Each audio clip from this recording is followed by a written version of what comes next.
April's good സ്റ്റോറീസിലേക്ക് ഏവർക്കും സ്വാഗതം. ജോയ്സി എഴുതിയ നോവൽ മനയ്ക്കലെ തത്ത, അധ്യായം 24. മനയ്ക്കുള്ളിൽ തൻ്റെ സ്ഥാനമെന്തെന്ന് ശ്രീദേവിക്ക് ക്രമേണ മനസ്സിലായി. ഒന്നിനോടും ബന്ധമില്ലാത്ത ഒരു വസ്തു, ജീവിതം കടിച്ചു തുപ്പുന്ന ചണ്ടി, അതിൽ കൂടുതലായി ഒന്നുമില്ല. വിഷ്ണു പറഞ്ഞത് എത്രയോ ശരി. ആരാലും ശ്രദ്ധിക്കപ്പെടാതെ ഒരനാവശ്യ വസ്തു വെറുതെ ഇരുട്ടിൽ കിടക്കുന്നു, സ്വയം പ്രകാശിക്കാതെ, ആർക്കും പ്രകാശം നൽകാതെ. നാളമില്ലാത്തൊരു വിളക്ക്. വിഷ്ണുവിന് വന്ന മാറ്റം ശ്രീദേവിയെ വിസ്മയം കൊള്ളിച്ചു. മുൻപത്തെ വിഷ്ണുവാണോ ഇത്? ഏതൊരു നിമിത്തമാണ് അവനിൽ ഈ മാറ്റം വരുത്തി തീർത്തത്? അവൻ ദൃഢചിത്തനായിരിക്കുന്നു. അവൻ പൊള്ളയായ ഒരു രൂപമല്ല. പൊള്ളവാക്കുകൾ പറയുന്നില്ല, പൊള്ളച്ചിരി ചിരിക്കുന്നില്ല.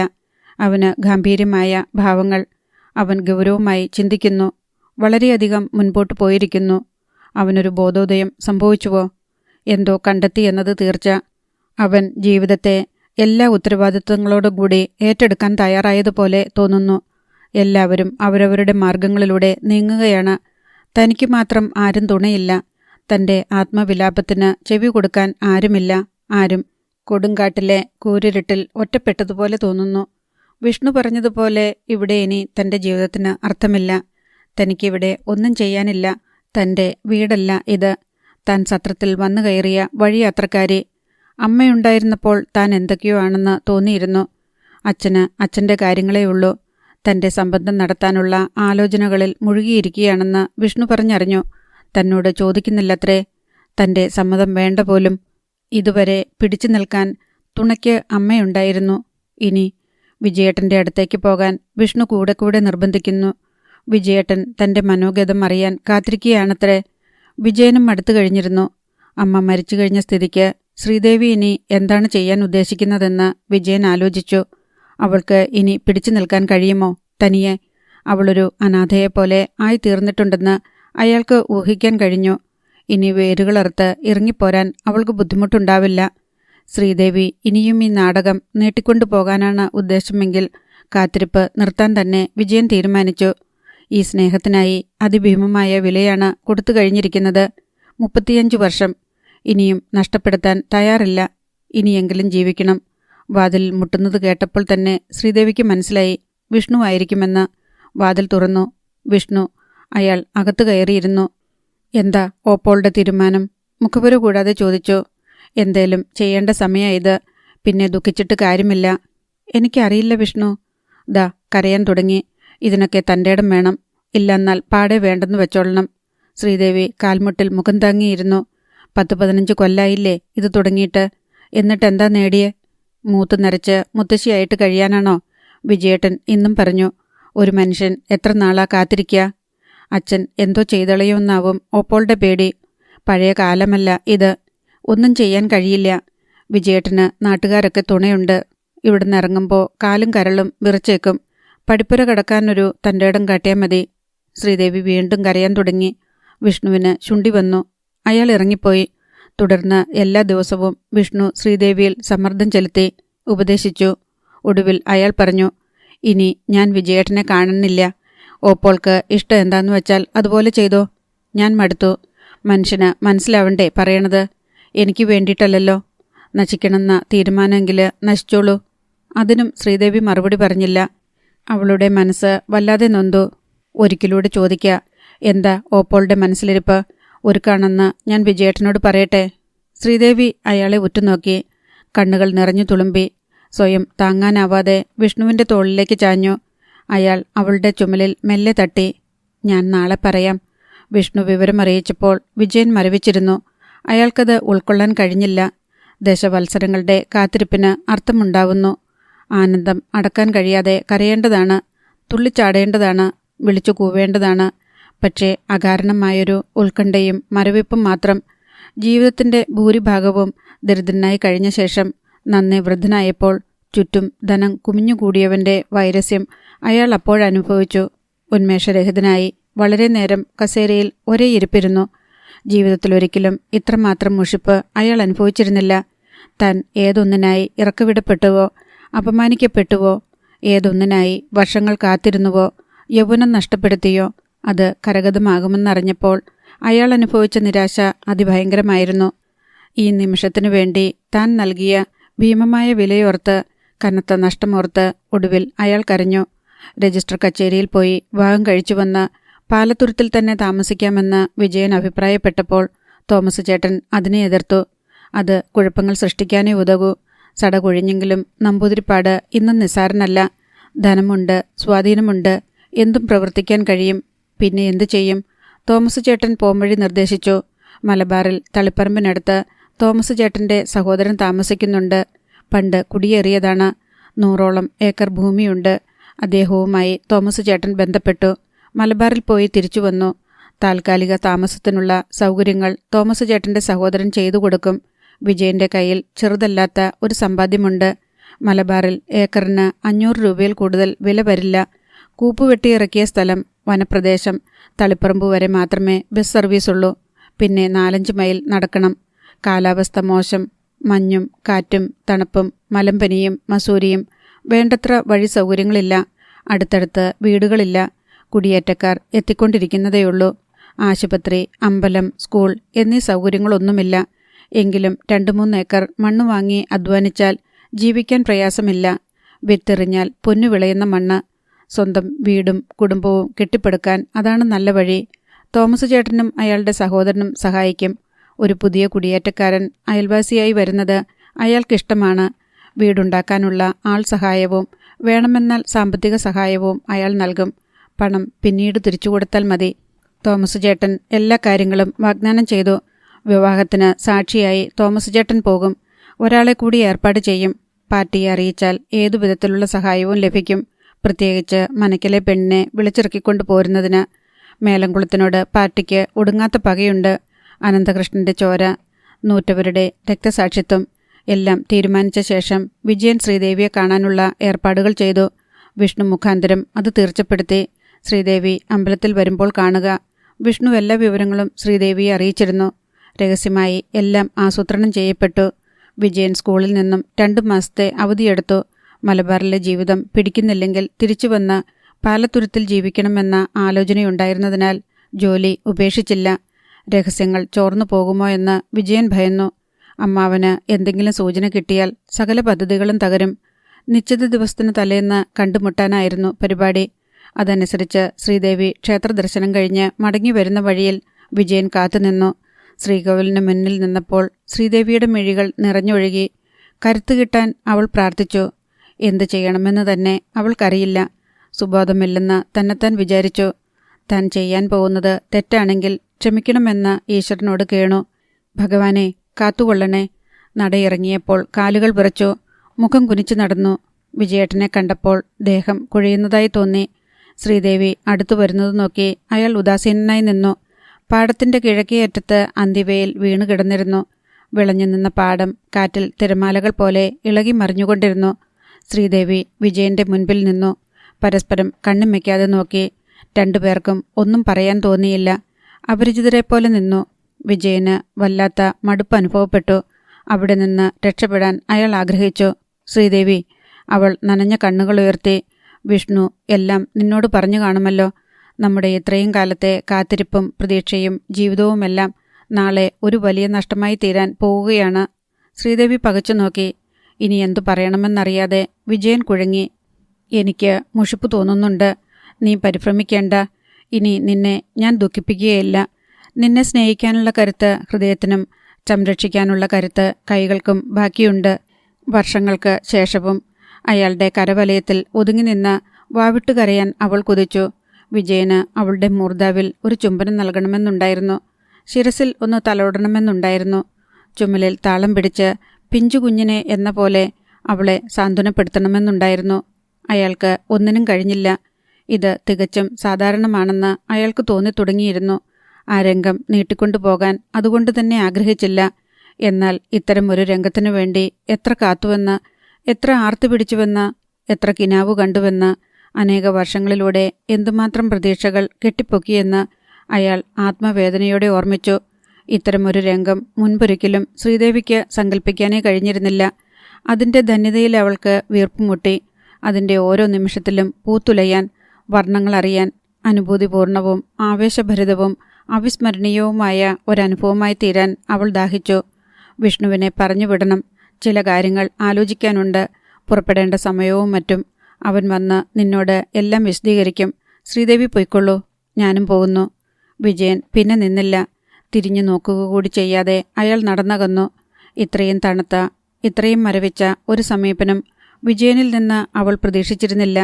വികാരത്തിൻ്റെ തീവ്രതയും യാഥാർത്ഥ്യത്തിൻ്റെ പാരുഷ്യതയും തമ്മിലുള്ള അന്തരം അവൾക്ക് മനസ്സിലായി. ഇതിനാണോ താൻ അനേക വർഷങ്ങൾ കാത്തിരുന്നത്? അടക്കാനാവാത്ത വ്യത അനുഭവിച്ചത്, യൗവനത്തെ ബലി കൊടുത്തത്, ഓരോ നിമിഷവും സ്വപ്നം കണ്ടത്, ഈ പരുക്കൻ യാഥാർത്ഥ്യത്തിനു വേണ്ടി, ഈ തണുപ്പൻ നിമിഷത്തിനു വേണ്ടി, എല്ലാം ഇതിനു വേണ്ടിയായിരുന്നോ? ചിറകൊടിഞ്ഞ ഒരു പക്ഷി അവളുടെ നെഞ്ചിലിരുന്ന് ചിറകട്ടടിച്ച് കരഞ്ഞു. അധ്യായം 25. രാത്രി മണി 11 കഴിഞ്ഞു. വിഷ്ണു ശ്രീദേവിയുടെ മുറിയിൽ ചെന്നു. അവൾ കരഞ്ഞു തളർന്നു കിടക്കുന്നു. എഴുന്നേറ്റോളൂ, സമയമായി. ഞാൻ കരുതി ഒരുങ്ങിയിട്ടുണ്ടാവുമെന്ന്. ഇനി അധികം സമയമില്ല. ശ്രീദേവി മിഴി തുടച്ച് എഴുന്നേറ്റു. വിഷ്ണു മുറിവിട്ടിറങ്ങി. എല്ലാം ഭംഗിയായി കലാശിക്കുമെന്ന് അയാൾക്കുറപ്പുണ്ട്. ജാലകത്തിലൂടെ കടന്നുവരുന്ന കാറ്റ് വിളക്കിൻ നാളത്തെ ഉലയ്ക്കുന്നത് നോക്കി ശ്രീദേവി ഉന്മേഷരഹിതയായിരുന്നു. മനസ്സിന് തണുപ്പും മരവിപ്പും ഒന്നും വേണ്ടിയിരുന്നില്ല. എല്ലാം വ്യർത്ഥമാണ്. പെട്ടെന്ന് ഭയങ്കരമായ വിഷാദം അവളെ ഗ്രസിച്ചു. ഒന്നും വേർതിരിച്ച് മനസ്സിലാക്കാൻ കഴിഞ്ഞില്ല. ശ്രീദേവി എന്ന ഒരാൾ ഇല്ലെന്ന് തോന്നി. അവൾ മുഖം കഴുകി തുടച്ചു. മുടി കോതി ഒതുക്കി. ഉടുപുടവകൾ മാറി. അലസമായ ചലനങ്ങൾ. ഒന്നും ബോധത്തോടെയല്ല. താനല്ല, മറ്റേതോ സ്ത്രീയാണ് പ്രവർത്തിക്കുന്നതെന്ന് അവൾക്ക് തോന്നിയിരുന്നു. ഒന്നും ചെയ്തിട്ടില്ലെന്നും വളരെ കാര്യങ്ങൾ ചെയ്തു തീർക്കാനായി ബാക്കി കിടപ്പുണ്ടെന്നും വിചാരിച്ച് അവൾ അന്തം വിട്ടു. വിഷ്ണു വന്ന് തയ്യാറായോ എന്ന് ചോദിച്ചപ്പോൾ അവൾ പകച്ചു. തയ്യാറായോ എന്ന് അവൾക്ക് തന്നെ അറിയില്ല. വിഷ്ണു തിടുക്കപ്പെട്ട് അവളുടെ കൈക്ക് പിടിച്ച് പുറത്തിറക്കി. വാതിൽ ചാരി. ടോർച്ച് തെളിച്ചുകൊണ്ട് അയാൾ മുൻപേ നീങ്ങി. അനേകായിരം ശബ്ദങ്ങൾ ശ്രീദേവിയുടെ ഉൾക്കാതുകളിൽ അലച്ചെത്തി. ദശവത്സരങ്ങളുടെ ഓർമ്മകൾ ആത്മാവിൽ പൊട്ടിച്ചിതറി. മനസ്സിനുള്ളിൽ കാലം പിന്നോട്ടൊന്ന് ഭ്രമണം ചെയ്തു. അവളുടെ ശരീരം വിറകൊണ്ടു. മുറ്റം കിടന്ന് പടിപ്പുരയ്ക്കിലേക്ക് നീങ്ങവേ കാലുകൾ കുഴഞ്ഞു. വീഴാതിരിക്കാൻ വിഷ്ണുവിനെ ബലമായി പിടിച്ചിരുന്നു. ദേഹം തീപിടിച്ചുരുകുകയാണെന്ന് തോന്നി. മേലംകുളത്ത് മന വിജനമായ താഴ്വരയിലെ പ്രേതഭവനം പോലെ ഇരുട്ടിൽ ഉയർന്നു നിന്നു. പൂമുഖവും കോലായും ഇരുട്ടിൽ അവ്യക്തമായി കണ്ടു. മുറ്റത്തും മേൽപ്പുരയിലും നിലാവ് പടർന്നൊലിച്ചിരുന്നു. കാറ്റിൽ നിഴലുകൾ ചലിച്ചു. ശ്രീദേവിയുടെ കരൾ വിറച്ചു. 32 വർഷത്തെ ശ്വാസനിശ്വാസങ്ങളെ ഏറ്റുവാങ്ങിയ വീട്, പിച്ചവെച്ച ഉൾത്തളങ്ങൾ ഉപേക്ഷിച്ചു പോകുന്നു. ഉത്കടമായ ഭീതിയും വിഷാദവും ആത്മാവിനെ വലയം ചെയ്തു. മനസ്സിൻ്റെ ഭിത്തികൾ വിണ്ടുപൊട്ടി. തകർന്നു വീഴുന്ന സേതുവിൽ നിന്നെന്ന പോലെ ഓർമ്മകൾ പൊട്ടിയൊലിച്ചു. വിഷ്ണുവിൻ്റെ കൈ വിടുവിച്ച് പുറകോട്ട് തിരിഞ്ഞോടാൻ അവൾ വെമ്പൽ കൊണ്ടു. അച്ഛൻ ഒന്നും അറിയാതെ ഉറങ്ങുകയാവും. വിഷ്ണു അവളെ പടിപ്പുര കടത്തി വാതിലടച്ചു. ശ്രീദേവി ഒരിക്കൽ കൂടി പിന്തിരിഞ്ഞു നോക്കി. ഇരുകൈയും ഉയർത്തി വിഷാദം കലർന്നൊരു പുഞ്ചിരിയുമായി അമ്മ നോക്കി നിൽക്കുന്നുവോ? സൂക്ഷിച്ചിറങ്ങ്. കല്ലൊതുക്കിറങ്ങുമ്പോൾ വിഷ്ണു പിറുപിറുത്തു. അവൾക്ക് പിടിച്ചു നിൽക്കാൻ കഴിഞ്ഞില്ല. വിഷ്ണു താങ്ങി പിടിച്ചുകൊണ്ട് നടന്നു. അവൾ നിശബ്ദമായി കരയുകയായിരുന്നു. നടവരമ്പിൽ വിജയനും തോമസ് ചേട്ടനും കാത്തുനിന്നിരുന്നു. വിജയൻ അവളുടെ കയ്യിൽ പിടിച്ചു ചേർത്ത് നിർത്തി. ഇനിയൊരിക്കലും കൈവിടുകയില്ലെന്ന പോലെ, പിരിയുകയില്ലെന്ന പോലെ. ഇനി അവൾക്ക് താൻ മാത്രമേയുള്ളൂവെന്ന് അയാൾക്കറിയാമായിരുന്നു. ശ്രീദേവി വിങ്ങി വിങ്ങി കരഞ്ഞു. അവളുടെ ഹൃദയം വിണ്ടുകീറുന്നത് അയാൾ കണ്ടു. അയാൾ അവളുടെ ശിരസിൽ തലോടി. കരയാതിരിക്കെ. മരിക്കാനല്ല, ജീവിക്കാനാണ് പോകുന്നത് നമ്മൾ. പാലത്തുരുത്ത് ഉറങ്ങുകയായിരുന്നു. നിലാവിലും നിഴലിലും മുങ്ങി എവിടെയോ നായ്ക്കൾ കുരച്ചുകൊണ്ടിരുന്നു. വള്ളക്കടവ് വരെ വിഷ്ണുവും പോയി. തോമസ് ചേട്ടൻ രഹസ്യമായി ഏർപ്പാട് ചെയ്തിരുന്ന വള്ളം കടവിലുണ്ട്.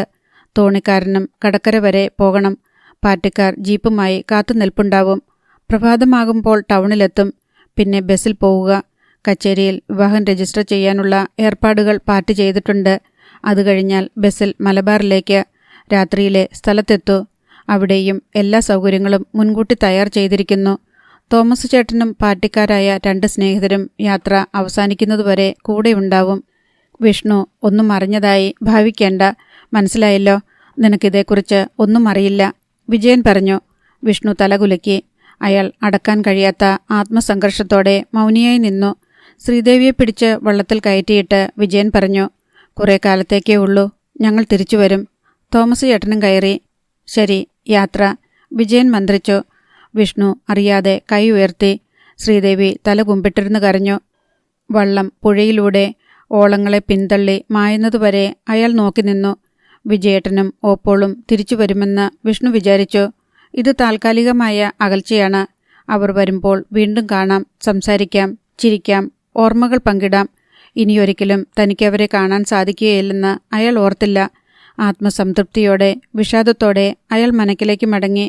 ഒരു വലിയ കോട്ട ഇടിച്ചു പൊളിച്ചിരിക്കുന്നു. ഇനി ഒരു കോട്ട കൂടി തകർക്കേണ്ടതുണ്ട്. നിലാവ് വീഴുന്ന പാടത്തിന് നടുവിലെ വരമ്പിലൂടെ ഏകനായി തിരിച്ചു പോന്നു. പടിപ്പുരയും വാതിലുകളുമെല്ലാം അടച്ചുപൂട്ടി. എല്ലാം ഭദ്രമാണെന്ന് ഉറപ്പുവരുത്തിയ ശേഷം അയാൾ ഉറങ്ങാൻ കിടന്നു. പക്ഷേ ഉറങ്ങാൻ കഴിഞ്ഞില്ല. ഇങ്ങനെയൊരു അത്ഭുതം അഥവാ അപൂർവ സംഭവം പ്രതീക്ഷിച്ചിരുന്നില്ലെങ്കിൽ കൂടിയും പാലത്തുരുത്ത് ഞെട്ടിയില്ല. മിക്കവരും ആഹ്ലാദിച്ചു. മനസ്സുകൊണ്ട് ഭാവുകം നേർന്നു. ആരോടോ ഒരു പ്രതികാരം നിർവഹിച്ചതിൻ്റെ ചാരിതാർത്ഥ്യമായിരുന്നു പാലത്തുരുത്തിൻ്റെ ഭൂരിപക്ഷത്തിന്. നന്നായി, ഒരിക്കൽ തല്ലിയിറക്കി വിട്ടതല്ലേ, ഇങ്ങനെ തന്നെ വേണം. എത്ര കാലമായി കാത്തിരിപ്പ് തുടങ്ങിയിട്ട്. ഇനിയെങ്കിലും സന്തോഷമായിട്ട് ജീവിക്കട്ടെ. രണ്ടാളും കൂടി ആരും അറിയാതെ പണി പഠിച്ചു കളഞ്ഞല്ലോ. ഏതായാലും വിജയൻ മാഷ് പകരം വീട്ടി. ചുരുക്കം ചിലർ ഇങ്ങനെയും പറഞ്ഞു. അത് ശരിയായില്ല. വിജയൻ മാഷെ ഇങ്ങനെ വിചാരിച്ചില്ല. മോശമായിപ്പോയി. പെണ്ണിനെ കട്ടോണ്ടു പോകുക. ഛേ, അനുഭവിക്കും. നമ്പൂതിരിപ്പാട് വെറുതെ വിടുമെന്നാണോ? കൊന്നുകളയും രണ്ടിനെയും. തോമസ് ചേട്ടൻ്റെ പങ്കിനെക്കുറിച്ച് അധികം ആരും അറിഞ്ഞില്ല. താൻ അടുത്ത ദിവസം കച്ചവട സംബന്ധമായി ടൗണിൽ പോകുന്നുണ്ടെന്ന് തലേന്ന് തന്നെ അയാൾ പലരോടും പറഞ്ഞിരുന്നു. സ്വന്തം വീട്ടിൽ പോലും അങ്ങനെയാണ് പറഞ്ഞത്. എങ്കിലും ചിലർക്ക് സംശയമുണ്ടാകാതിരുന്നില്ല. തോമസ് ചേട്ടൻ്റെ വാടക വീട്ടിൽ താമസിക്കുന്നവൻ, പിന്നെ തോമസ് ചേട്ടൻ്റെ ആശ്രിതനായി വർത്തിച്ചിരുന്നവൻ വിജയൻ. തോമസ് ചേട്ടൻ അറിയാതിരിക്കുമോ? ഇത് മുൻകൂട്ടി തയ്യാറാക്കിയ പദ്ധതിയല്ലേ? അതെ, ചിലർ രഹസ്യമായി അത് പറഞ്ഞു നടന്നു. പക്ഷെ തെളിവില്ല. ചിന്തിച്ചാൽ ഒന്നിനുമില്ല തെളിവ്. വിജയനും ശ്രീദേവിയും കൂടി ഒരുമിച്ച് നാടുവിട്ടുവെന്നതിനും തെളിവില്ല. ശ്രീദേവിയെ കാണാതായി, വിജയനെയും കാണാതായി. പിന്നെ ഊഹിക്കാനേ കഴിയൂ. ശ്രീദേവിയെ കാണാതായെന്നറിഞ്ഞത് രാവിലെ 10 മണി കഴിഞ്ഞതിന് ശേഷമാണ്. കാണാഞ്ഞിട്ടാണ് ഒരു ബാല്യക്കാരി മുറിയിൽ ചെന്ന് നോക്കിയത്. ശ്രീദേവിയില്ല. എവിടെയെങ്കിലും പോയതാവും. അല്ലെങ്കിൽ വിഷ്ണുവിൻ്റെ അടുത്ത് ഉണ്ടാവാം. തമ്പുരാക്കന്മാരുടെയും തമ്പുരാട്ടിമാരുടെയും കാര്യങ്ങൾ ബാല്യക്കാരികൾ അറിയേണ്ടതില്ല. എന്നാൽ 10 മണിയായിട്ടും കാണാത്തതിൽ അവർ ഉത്കണ്ഠപ്പെട്ടു.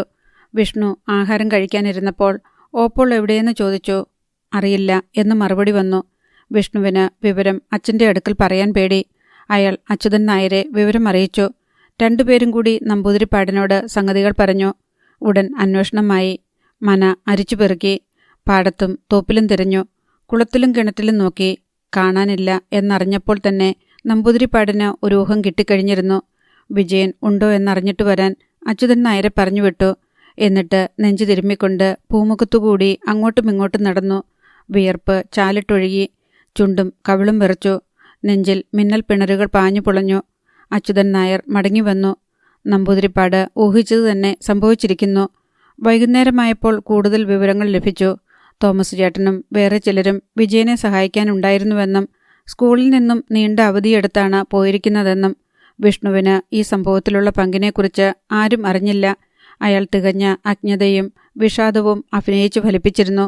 നമ്പൂതിരിപ്പാട് നടുങ്ങിയില്ല. എല്ലായ്പ്പോഴും അദ്ദേഹം തികച്ചും ശാന്തനായി കാണപ്പെട്ടു. ആ മുഖത്ത് ഒരുതരം മൗഢ്യമല്ലാതെ മറ്റൊന്നും ഉണ്ടായിരുന്നില്ല. അദ്ദേഹത്തിൻ്റെ ഉള്ള ആർക്കും കാണാൻ കഴിഞ്ഞില്ല. അദ്ദേഹം മകളെ അന്വേഷിച്ചു പോകാനോ പോലീസിൽ പരാതിപ്പെടാനോ മെനക്കെട്ടില്ല. ആ ദിവസം യാതൊരു കുലുക്കവുമില്ലാതെ നമ്പൂതിരിപ്പാട് തള്ളിവിട്ടു. അല്ലെങ്കിൽ നമ്പൂതിരിപ്പാടിനെ തള്ളിവിട്ടു. പിന്നെ 3 ദിവസത്തേക്ക് മുറി വിട്ട് പുറത്തിറങ്ങിയില്ല. ജലപാനം പോലും നടത്തിയതുമില്ല. അപ്പോൾ അച്യുതൻ നായർക്ക് മാത്രം അദ്ദേഹത്തിൻ്റെ ഉള്ളു കാണാൻ കഴിഞ്ഞു. ഒരു ദിവസം രാവിലെ നമ്പൂതിരിപ്പാട് പുറത്തിറങ്ങി. മുഖത്ത് നരച്ച ശ്മശ്രുക്കൾ വിളർന്നിരുന്നു. ഇളവയിൽ കാഞ്ഞ് നടുമുറ്റത്തുകൂടി അദ്ദേഹം നടന്നുകൊണ്ടിരുന്നു.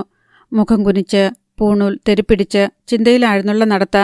അദ്ദേഹത്തിൻ്റെ മുഖത്ത് എന്ത് ഭാവമാണുള്ളതെന്ന്, മനസ്സിൽ എന്തു വികാരമാണുള്ളതെന്ന് ആർക്കും വായിക്കാൻ കഴിഞ്ഞില്ല. അച്യുതൻ നായരെ വിളിപ്പിച്ചു.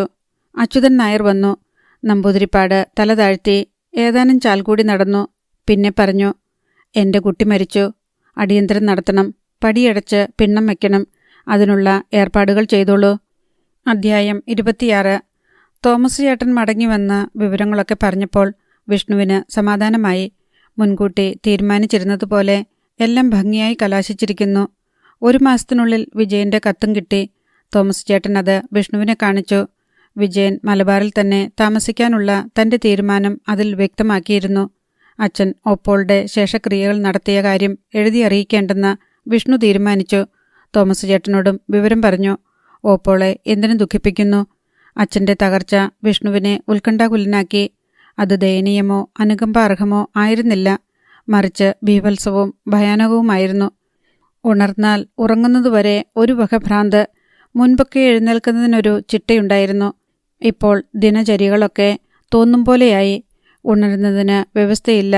ചിലപ്പോൾ രാവിലെ, അല്ലെങ്കിൽ ഉച്ചയ്ക്ക്, അതുമല്ലെങ്കിൽ പാതിരായ്ക്ക്.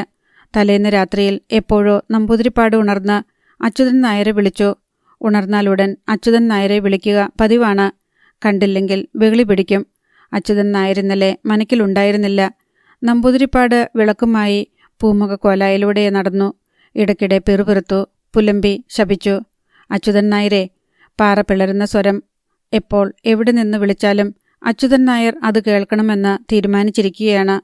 ശാപവചസ്സുകൾ ഉരുവിട്ടുകൊണ്ട് അദ്ദേഹം അങ്ങോട്ടുമിങ്ങോട്ടും നടന്നു. ഇത് പതിവാണ്.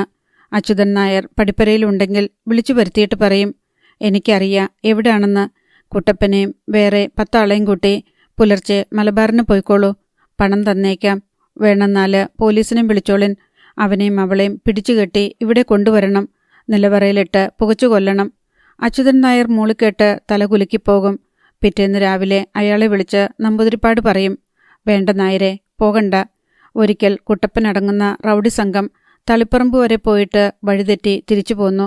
തോമസ് ചേട്ടനെ തല്ലാനും കൽപ്പനയുണ്ടായിരുന്നു. ഒന്നും നടന്നില്ല. തോമസ് ചേട്ടൻ 1 മാസത്തേക്ക് സ്ഥലം മാറി നിന്നു. ഇടയ്ക്ക് ഒരു വട്ടം നമ്പൂതിരിപ്പാട് പറഞ്ഞു, മനയും പാടവും വിറ്റിട്ട് പാലക്കാട്ട് പോകാമെന്ന്.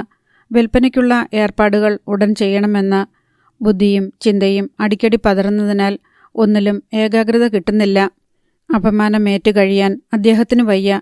മനക്കിലെ സ്ത്രീ ആണൊരുത്തൻ്റെ കൂടെ രാഖി രാമാനം ഒളിച്ചു ഓടുകയെന്ന് വച്ചാൽ കേട്ടുകേൾവിയെങ്കിലും ഉള്ളതാണോ? അതിനു മുൻപേ കൊന്നുകുഴിച്ചു മൂടണം. കാലം. പക്ഷേ നമ്പൂതിരിപ്പാട് തോൽക്കയില്ല. മറ്റൊരു ദേശത്ത് ചെന്ന് താമസിക്കാനാണ് പദ്ധതി. പക്ഷേ ഇക്കണ്ട പറമ്പും പാടവുമെല്ലാം വിലക്കെടുക്കാൻ ആരാണുള്ളത്? അച്യുതൻ നായർ എത്തിയപ്പോഴേ ചോദിച്ചു, ഇന്നലെ എവിടെയായിരുന്നു? വീട്ടിലായിരുന്നേ. മുഖമടച്ച് ഒരൊറ്റയടി. അച്യുതൻ നായർക്ക് തടയാൻ കഴിഞ്ഞില്ല. അയാളുടെ കണ്ണു നിറഞ്ഞു. പോ മുമ്പീന്ന്, ഏഭ്യൻ.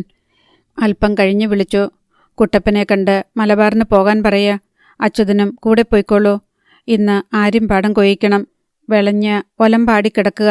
കഴിഞ്ഞ ആഴ്ചയിൽ കൊയ്യേണ്ടതായിരുന്നു. കൊയ്യണ്ട. കാറ്റും മഴയുമുണ്ട്. തോട് കവിഞ്ഞൊഴുകിയാലോ? പുത്തൂർക്കാര് ചിറ പൊട്ടിച്ചാലും തീർന്നു. മാത്രമല്ല കാറ്റടിച്ചു വീഴ്ത്തും.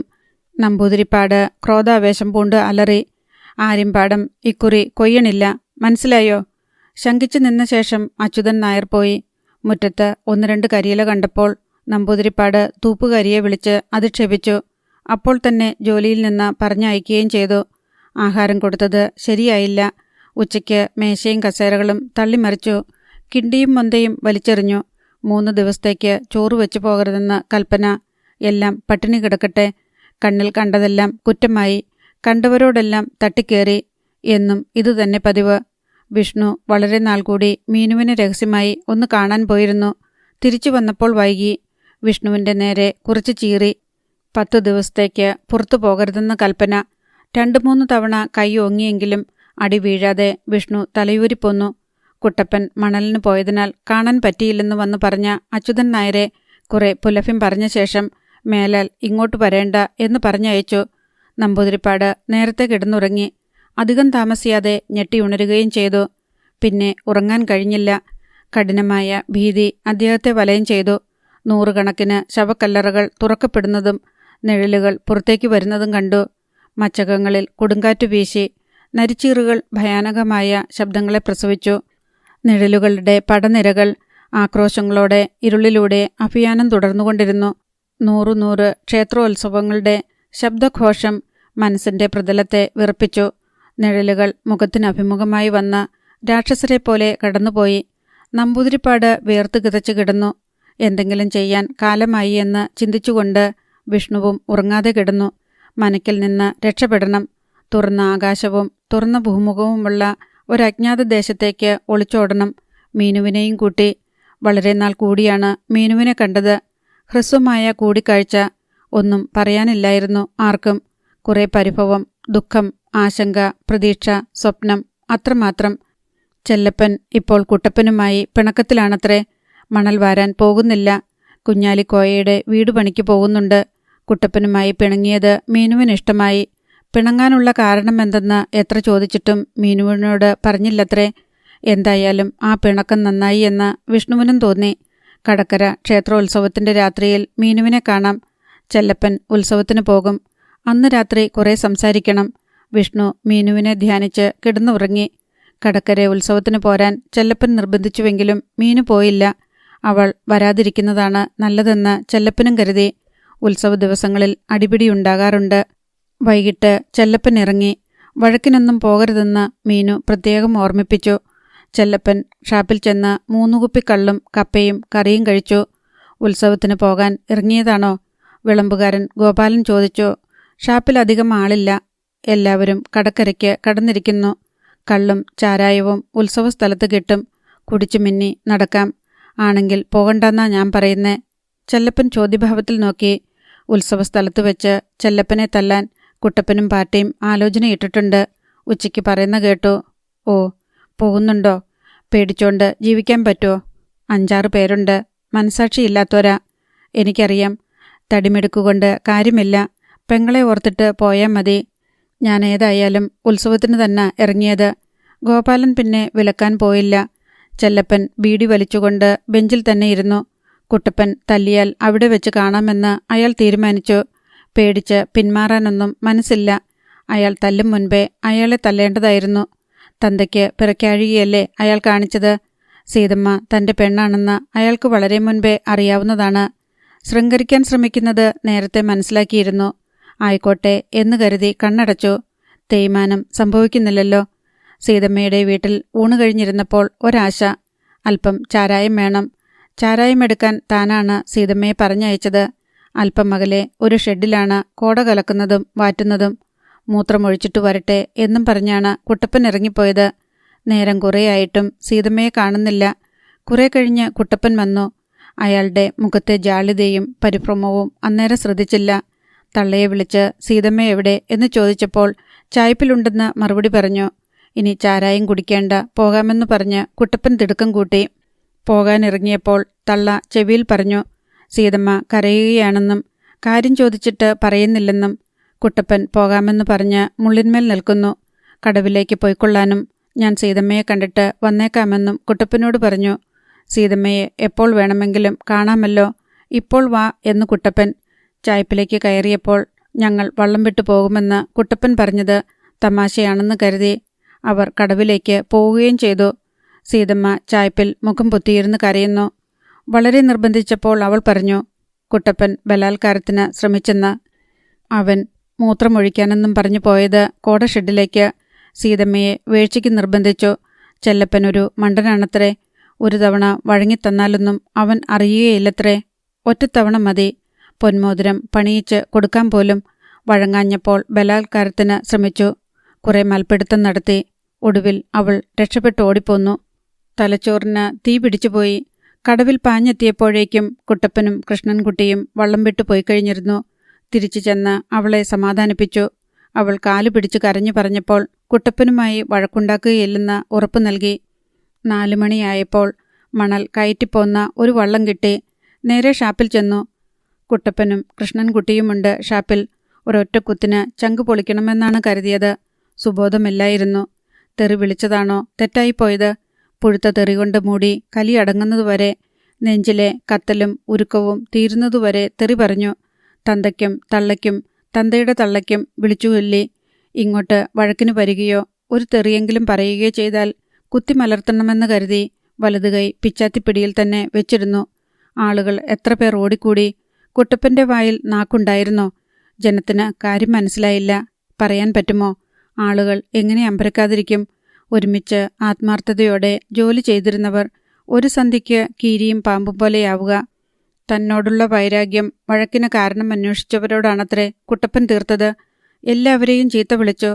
അതിൽ പിന്നെ അയാളെ കണ്ടിട്ടുമില്ല, കൂടെ പണിക്ക് പോയിട്ടുമില്ല. എത്ര ദിവസങ്ങളായി അയാൾ തല്ലുമത്രേ. അതൊന്നു കാണണം. ചെല്ലപ്പൻ ഒരു കുപ്പി കള്ളുകൂടി അകത്താക്കി. നേരം ഇരുളാൻ തുടങ്ങിയിരുന്നു. അയാൾ പഞ്ചായത്ത് കടവിലെത്തി. വള്ളത്തിൽ അങ്ങോട്ടും ഇങ്ങോട്ടും നല്ല തിരക്ക്. ഉത്സവം പ്രമാണിച്ചാണ്. മീനുവിനും കോളായിരുന്നല്ലോ. വൈകുന്നേരം അവൾക്കും കിട്ടിക്കാണും കുറച്ചു രൂപ. പാവം. കടവിൽ ചെല്ലപ്പൻ വെറുതെ നിന്നു. മൂച്ചു പിടിച്ചു പോന്നുവെങ്കിലും ഒരു ഉൾക്കിടിലം അയാളെ കൂടെ വിലക്കി. കുട്ടപ്പനുൾപ്പെടെ 5-6 പേരോട് ജയിക്കാൻ പറ്റില്ല. ഉത്സവ സ്ഥലത്ത് വെച്ച് കണ്ടാൽ വഴക്കുണ്ടാകും. തല്ലാനാണെങ്കിൽ അരക്കൈ നോക്കാം. പക്ഷേ കത്തി നെഞ്ചിൽ പൂളിക്കേറുന്നത് അറിയില്ല.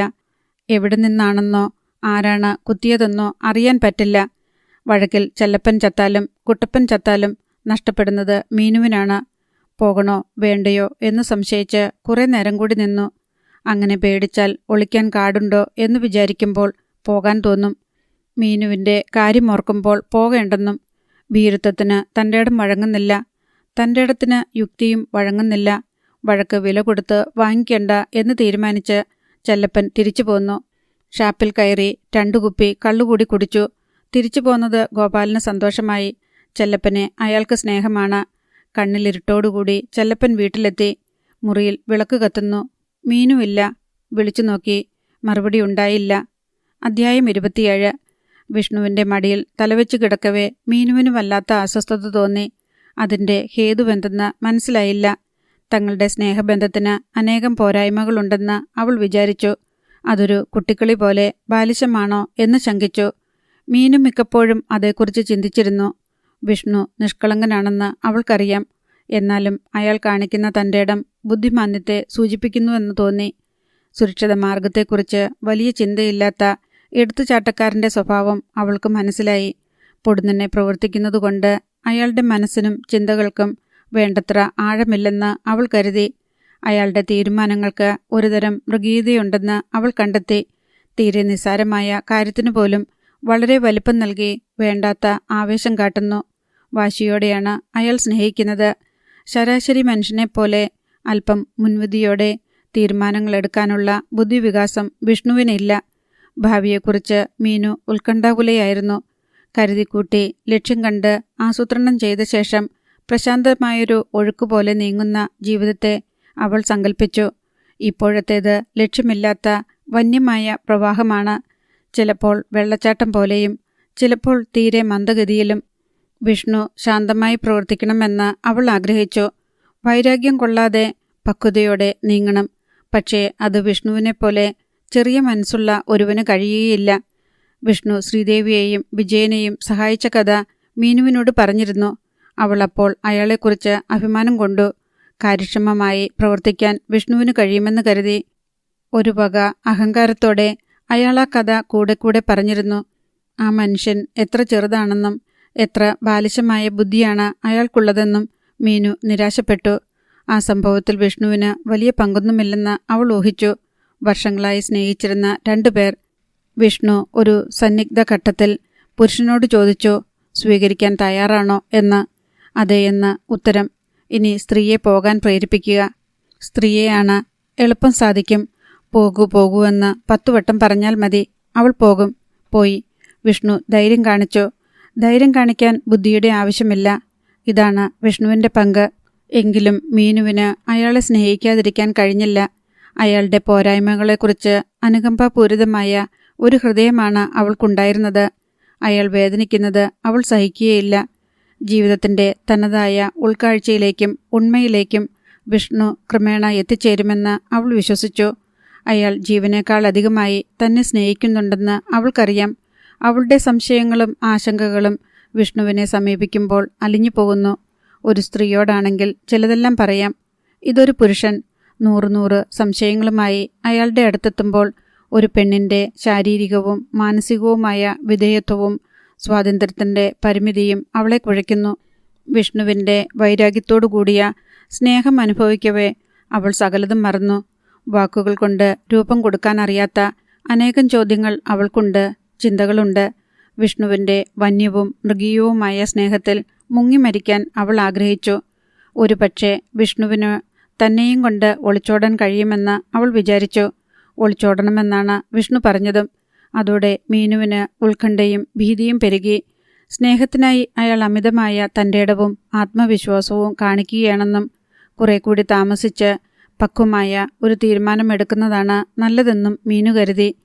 എന്നാൽ ഇങ്ങനെയെല്ലാം ആശങ്കകളെയും സംശയങ്ങളെയും തിരിച്ചെടുക്കാൻ കഴിയാതെ അവ്യക്തമായ ഭീതിയാൽ അവൾ ആഴ്ന്നുപോയി. ഒന്നു മാത്രം മനസ്സിലായി, സംഗതികൾ ശരിയായ രീതിയിലല്ല നീങ്ങുന്നത്. അനേകം കുഴപ്പങ്ങളുണ്ട്, എല്ലാം പരിഹരിക്കേണ്ടതുമാണ്. എങ്ങനെ ആരംഭിക്കണമെന്ന് അവൾക്കറിയില്ല. അവളുടെ കണ്ണുകൾ നനഞ്ഞു. സമാധാനപൂർണമായ ഒരു വാക്കിനു വേണ്ടി വിഷ്ണുവിൻ്റെ മുഖത്തേക്ക് നോക്കി.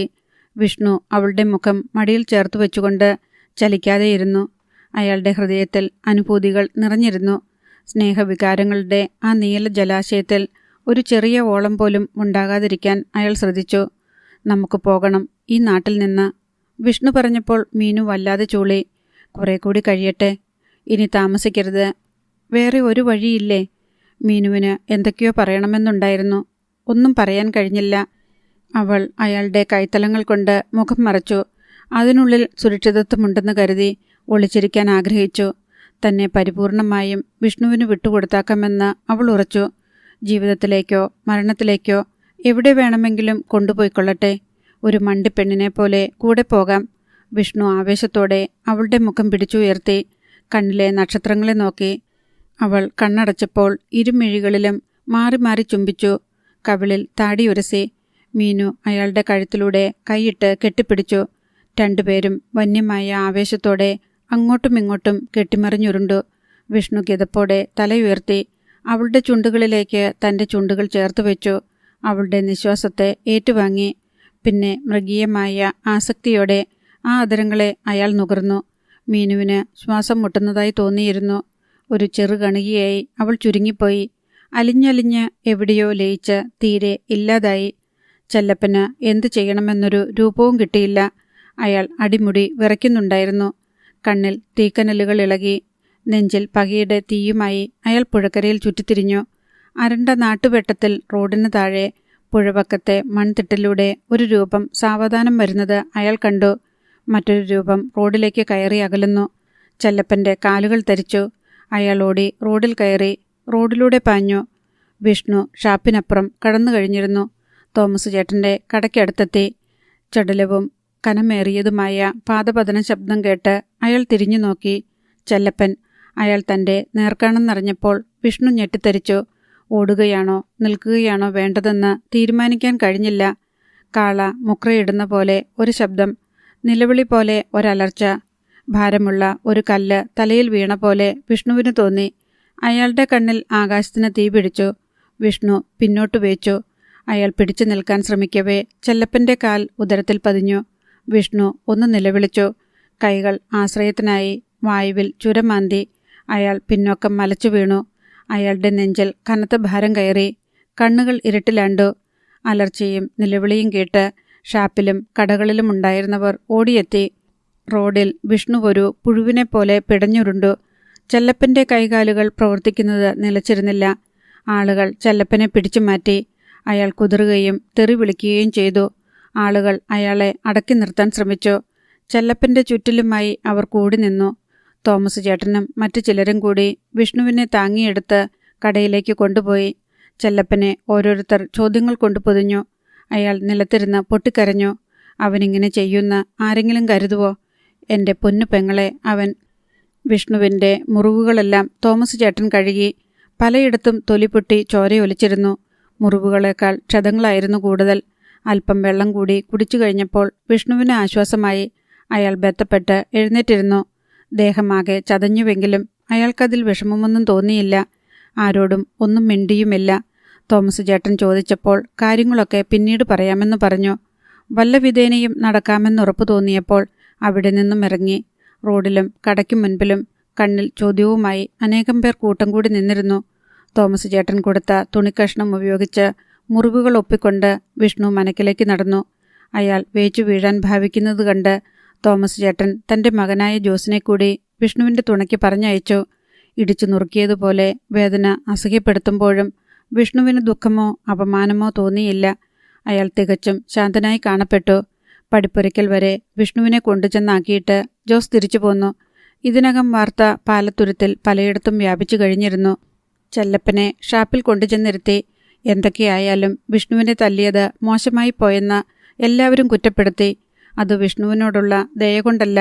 മേലംകുളത്തു മനക്കിലെ ഉണ്ണി നമ്പൂതിരിയെ ഒരു ചൊവ്വൻ തല്ലുകയെന്നു വെച്ചാൽ അതിനേക്കാൾ ഭയങ്കരമായി എന്തു സംഭവിക്കാൻ? എത്രയും പെട്ടെന്ന് മീനുവിനെയും കൂട്ടി ഈ കരവിട്ടു പോയിക്കൊള്ളാൻ പലരും ചെല്ലപ്പനെ ഉപദേശിച്ചു. നമ്പൂതിരിപ്പാട് വിവരം അറിയാതിരിക്കില്ല. അത് കഴിഞ്ഞാൽ ചെല്ലപ്പൻ്റെ ആയുർദൈർഘ്യത്തെക്കുറിച്ച് തീരുമാനമെടുക്കുന്നത് അദ്ദേഹം തന്നെ ആയിരിക്കും. കേസ് കൊടുക്കാൻ സാധ്യതയുണ്ട്. അതിനേക്കാൾ സാധ്യത നേരിട്ട് പ്രതികാരം ചെയ്യാനാണ്. പലരും പല വിധത്തിൽ പറഞ്ഞു. രണ്ടായാലും ഫലം അനുഭവിച്ചേ പറ്റൂ. ചെല്ലപ്പൻ ചെയ്തത് തെറ്റാണെന്ന് ആരും പറഞ്ഞില്ല. എന്നാൽ മേലംകുളത്തിനോട് അത് വേണ്ടായിരുന്നു. ചെല്ലപ്പൻ ഒന്നും പറഞ്ഞില്ല. എങ്കിലും ഭീഷണിക്കും മുന്നറിയിപ്പിനും വഴങ്ങാൻ അയാൾ കൂട്ടാക്കിയില്ല. അധ്യായം 28. പാലത്തുരുത്തിൽ ആ സംഭവം വലിയ കോളിളക്കം സൃഷ്ടിച്ചു. ജനം 3 ചേരികളിലായി. ഒരു കൂട്ടർ ചെല്ലപ്പനെ ന്യായീകരിച്ചു. അയാൾ ചെയ്തത് കുറഞ്ഞുപോയെന്നാണ് അവരുടെ പക്ഷം.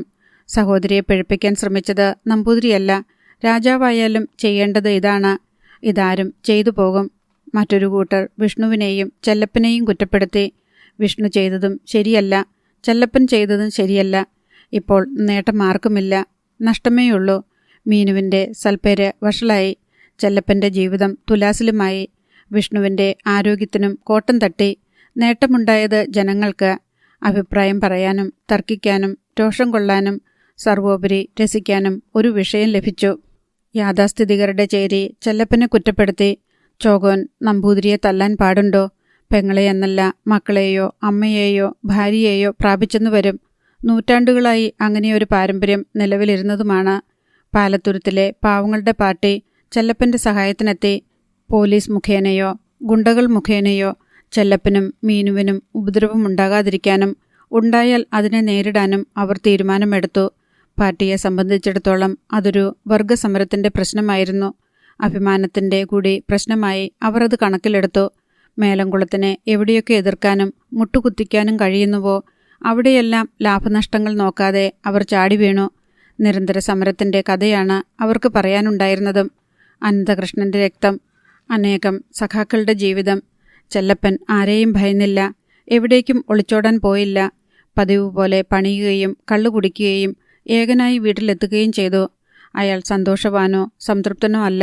സഹോദരിയുടെ ജീവിതം തകരുന്നത് കാണുന്നുണ്ട്, കുറ്റബോധമുണ്ട്. പക്ഷേ അപ്പോൾ കോപഭ്രാന്ത് പിടിപെട്ടിരുന്നു. ഇനി വ്യസനിച്ചിട്ട് കാര്യമില്ല. ചെല്ലപ്പനെ ഏറ്റവും കൂടുതൽ വേദനിപ്പിച്ചത് മീനുവിൻ്റെ അകൽച്ചയായിരുന്നു. തനിക്കും അങ്ങനെയൊരു ഭാവം വളർന്നിട്ടുണ്ടെന്ന് ചെല്ലപ്പന് തോന്നി. ആദ്യത്തെ കുറേ ദിവസങ്ങളിൽ മീനു സദാസമയവും കരച്ചിലായിരുന്നു. അത് കാണുമ്പോൾ ചില സമയങ്ങളിൽ ചെല്ലപ്പൻ്റെ ഹൃദയം വെറുപ്പുകൊണ്ടും പക കൊണ്ടും നിറയും. ചവിട്ടി അരയ്ക്കണമെന്ന് തോന്നും. ചില നേരങ്ങളിൽ മനസ്സ് അനുകമ്പ ആർദ്രമാകും.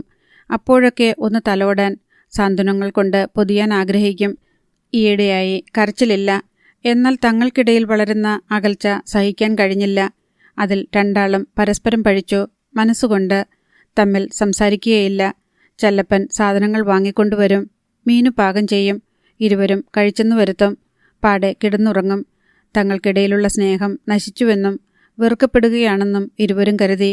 മീനുവിൻ്റെ കുറ്റപ്പെടുത്തുന്ന കണ്ണുകൾ ചെല്ലപ്പൻ സദാപി കാണുന്നുണ്ടായിരുന്നു. ചെല്ലപ്പൻ ഗുരുതരമായ ഒരു തെറ്റ് ചെയ്തെന്ന് അവൾ ഉറച്ചു വിശ്വസിക്കുന്നു. അത്താഴത്തിന് ശേഷം വാതിൽ ഭദ്രമായി ബന്ധിച്ചിട്ട് ചെല്ലപ്പൻ കിടന്നു.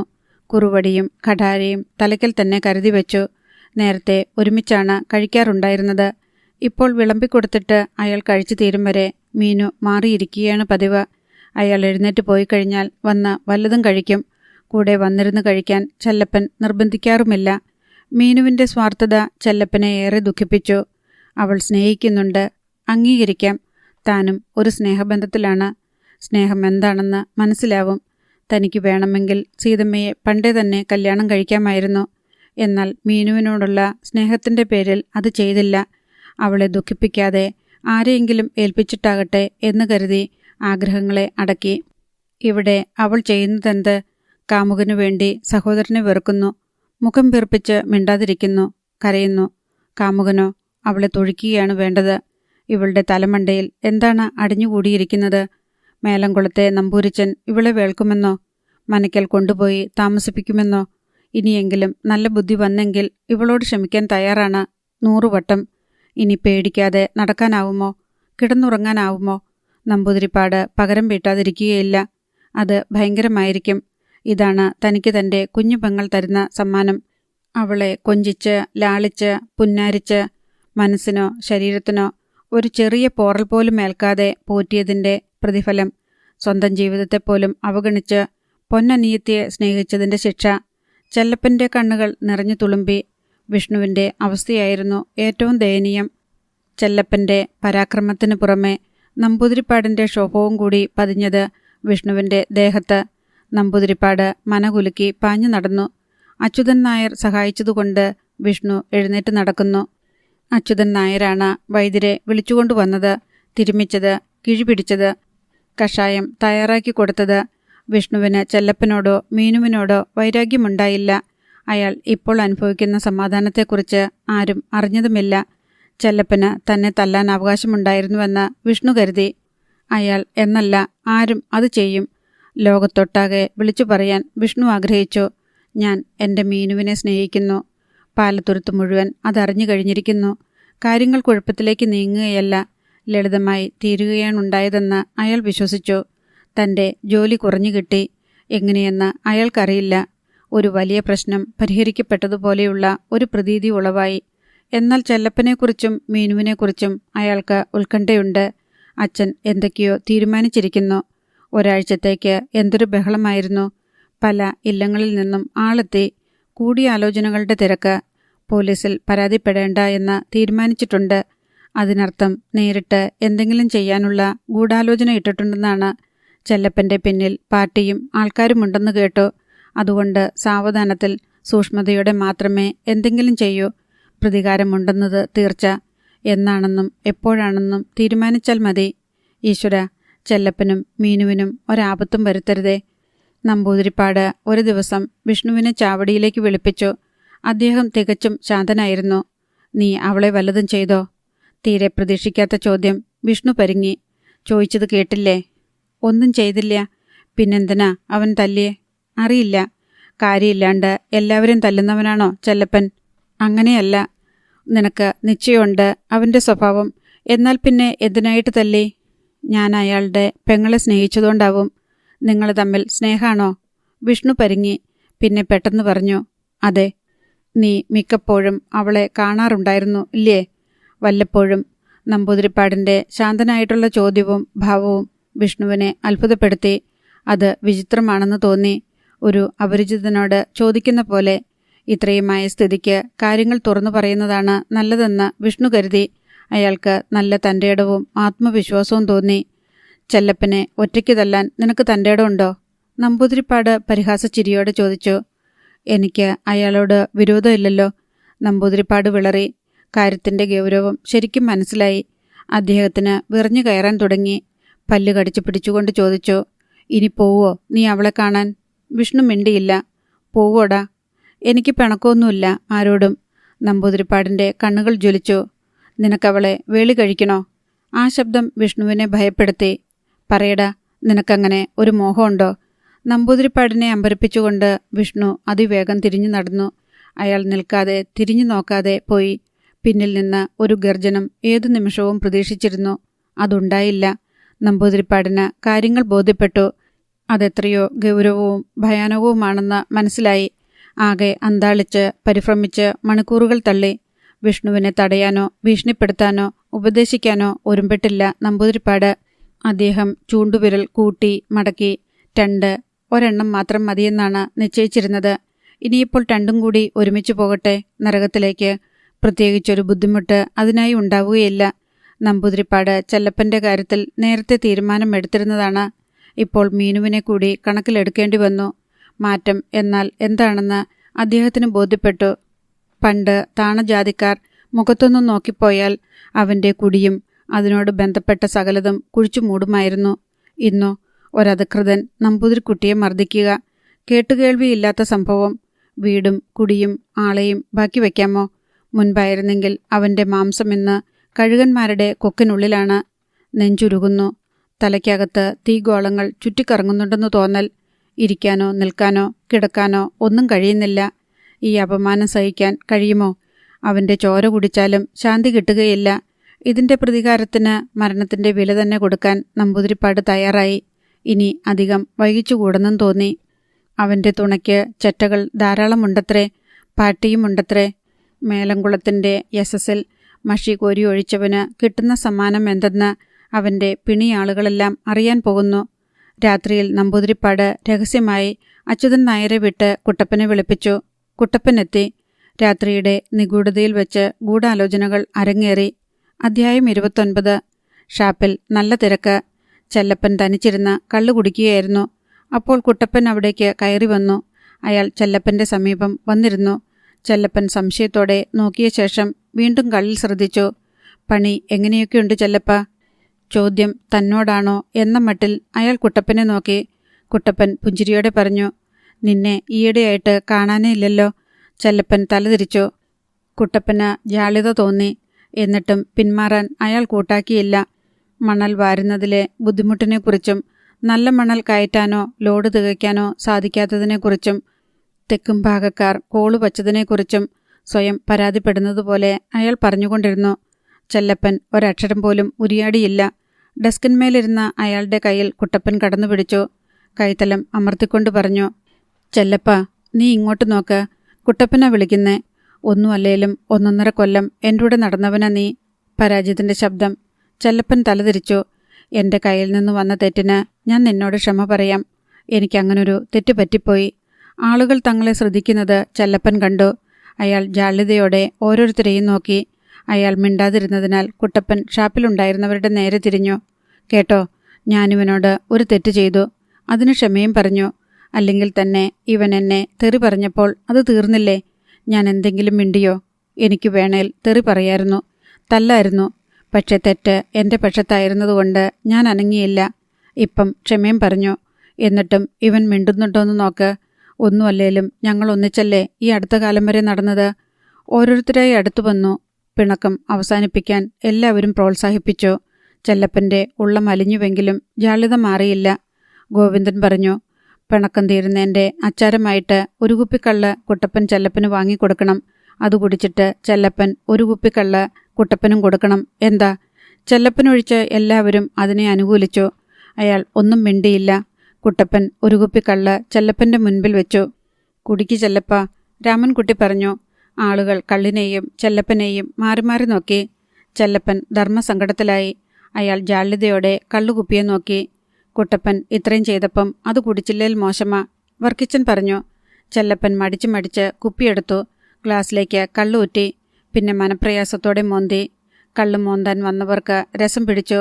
അവർ തുടരെ തുടരെ കൈയടിച്ചുകൊണ്ടിരുന്നു. ഇനി കുട്ടപ്പന് വാങ്ങിക്കൊടുക്കണം. ഗോപാലൻ കള്ള് മുൻപിൽ വെച്ചു. കുട്ടപ്പനത് ഗ്ലാസ്സിൽ ഒഴിക്കുക പോലും ചെയ്യാതെ ഒറ്റ വലിക്ക് മോന്തി. അപ്പോഴും കയ്യടിയും അട്ടഹാസവും ഉണ്ടായി. ഇപ്പം ചെല്ലപ്പൻ്റെ സമയം മോശമാ. കുട്ടപ്പൻ കൂട്ടുള്ളത് ഒരു നല്ല കാര്യമാ, ഗോവിന്ദൻ പറഞ്ഞു. അതാ ഞാനും പറയുന്നേ കൃഷ്ണൻകുട്ടി. രണ്ടാളും ഒറ്റ കൈയാണെന്നറിഞ്ഞാൽ ഒരുത്തിനും ഒരു ചുക്കും ചെയ്യേല. രാമു, ഇടയ്ക്ക് പിണക്കം നല്ലതാ. ഇണങ്ങുമ്പം സ്നേഹം ഇരട്ടിക്കും. വർക്കിച്ചൻ. ഓരോരുത്തരും അഭിപ്രായങ്ങൾ പറഞ്ഞു, രസിച്ചു, കുടിച്ചു. ഒടുവിൽ ചെല്ലപ്പൻ ഷാപ്പിൽ നിന്നും ഇറങ്ങി. കൂടെ കുട്ടപ്പനും. ഞാൻ പോട്ടെ? ചെല്ലപ്പൻ യാത്ര ചോദിച്ചു. സൂക്ഷിച്ചു പോയിക്കോണം, സമയം മോശമാ. കുട്ടപ്പൻ്റെ മുന്നറിയിപ്പ്. ചെല്ലപ്പൻ പോകാൻ തിരിഞ്ഞു. നിന്നെ ചെല്ലപ്പ, ഞാനൊരു കാര്യം പറയാൻ മറന്നു. നാളെ തൊട്ട് വള്ളത്തെ പോരെ മണല് വാരാൻ. നീ ഇല്ലാഞ്ഞിട്ട് ആകെ ഒരു സുഖമില്ല. മാത്രമല്ല അവർ നിന്നെ അന്വേഷിച്ചു. ആര്? സീതമ്മയും തന്തയും തള്ളയും. നീ വിചാരിച്ചേക്കുന്നത് എനിക്ക് അവരുമായിട്ട് പിണക്കാണെന്നായിരിക്കും. ഞാൻ എന്നെ സീതമ്മയോടും തന്തയോടും തള്ളയോടും ചെയ്ത തെറ്റിന് ക്ഷമ പറഞ്ഞു. ചെല്ലപ്പനിൽ അവശേഷിച്ചിരുന്ന ഇഷ്ടക്കേടുകൂടി അലിഞ്ഞുപോയി. അയാൾ വളരെ സന്തോഷിച്ചു. നീ നാളെ വള്ളത്തെ പോരുന്നോ? അടുത്തയാഴ്ച വരാം. നിന്റെ ഇഷ്ടം പോലെ. ഒരു ദിവസം നേരത്തെ വന്നാൽ അതാ എനിക്കിഷ്ടം. അടുത്തയാഴ്ചയിൽ ഞാൻ പോട്ട്. എപ്പോഴും ഒരു സൂക്ഷം വേണം. ചെല്ലപ്പൻ മൂളി. ചെല്ലപ്പൻ വീട്ടിലേക്ക് പോയി. അയാൾ 4 ചുറ്റും ശ്രദ്ധിച്ചാണ് നടന്നത്. ഈയിടെയായി നിലവിട്ട് കുടിക്കാറില്ല. നേരത്തെ വീട്ടിൽ പോകും. ബോധം വിട്ട് ഉറങ്ങാറില്ല. എപ്പോഴും ജാഗ്രതയുണ്ട്. കുട്ടപ്പന് കൊച്ചുകുട്ടികളുടെ മനസ്സാണെന്ന് അയാൾക്ക് തോന്നി. തന്നോടും സീതമ്മയോടും ക്ഷമ പറഞ്ഞിരിക്കുന്നു. മനുഷ്യർക്ക് പെട്ടെന്നല്ലേ ഓരോ വേണ്ടാതീനങ്ങൾ തോന്നുന്നത്. അങ്ങനെയോ മറ്റോ ആയിരിക്കും അന്ന് ആ തെറ്റു വന്നത്. അതിന് പ്രായശ്ചിത്തവും ചെയ്തു. താൻ എന്തുമാത്രം തെറി പറഞ്ഞതാണ്. വേണമെങ്കിൽ തല്ലാമായിരുന്നു കുട്ടപ്പന്. ഈ സമയത്ത് കുട്ടപ്പൻ്റെ കൂട്ട് ഗുണം ചെയ്യുമെന്ന് ചെല്ലപ്പന് മനസ്സിലായി. ബലവാനായ ഒരു ബന്ധു തനിക്കുണ്ടെന്ന് അയാൾ ആശ്വസിച്ചു. ചെല്ലപ്പൻ അയാളുടെ കൂടെ മണൽ വാരാൻ പോയി തുടങ്ങുകയും ചെയ്തു. വിഷ്ണു മീനുവിനെ ഒരിക്കൽ കൂടി കണ്ടു. അയാളെ കണ്ടപ്പോൾ തന്നെ അവൾ കരഞ്ഞുപോയി. ആരും കാണാതിരിക്കാൻ അവൾ അയാളെ പുരയ്ക്കുള്ളിൽ കയറ്റി. ചെല്ലപ്പൻ പണിക്ക് പോയിരുന്നു. വിഷ്ണുവിൻ്റെ മുഖത്ത് കരുവാളിച്ചു കിടന്ന ക്ഷതങ്ങൾ കണ്ടിട്ട് അവൾക്ക് സഹിക്കാനായില്ല. അവൾ അതിന്മേൽ മൃദുവായി തലോടി. മീനുവിൻ്റെ വിളർച്ചയും ക്ഷീണവും വിഷ്ണുവും കണ്ടു. അവൾ മെലിഞ്ഞുപോയി. കണ്ണുകൾ താണു. സദാ കണ്ണീരൊലിച്ച് കൺതടത്തിൽ ഒരു ചാൽ വീണു. അവളുടെ വേദന അയാൾക്ക് മനസ്സിലായി. അവർ പരസ്പരം സാന്ത്വനങ്ങൾ പകർന്നു നൽകി. ഇനിയിപ്പോൾ സാരയില്ല, എല്ലാവരും അറിഞ്ഞിരിക്കുന്നു. ഞാൻ അച്ഛനോടും പറഞ്ഞു. അയാൾ അറിയിച്ചു. മീനു വിസ്മയത്തോടെ നോക്കി. പറയേണ്ടി വന്നു.